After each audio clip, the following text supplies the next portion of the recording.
So ayun mga team vlogger, no, nakatanggap tayo ng isang mensahe. May balita tayo sa asset natin. May isang tao na gusto magpagupit sa atin, magpabiktima. So kakanain na natin to, yayariin natin to. Yan, wait lang, wait.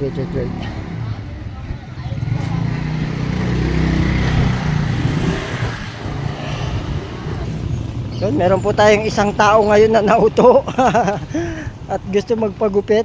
So ayan, tutulungan po natin siya. Sirain ang kanyang buhay.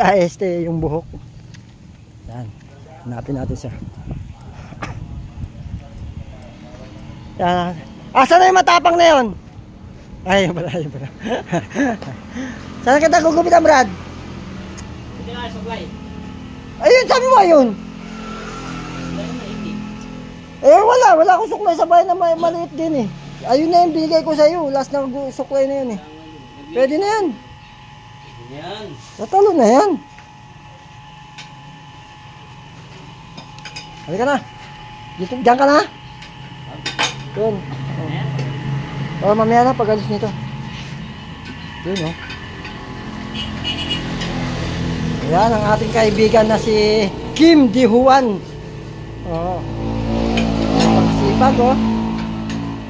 Napakasipag na. Napakagwapo pa. Brad, mamaya. Yung sa atin, huwag mo kalimutan, ha. Baka naman. Tinawag kitang gwapo, ha.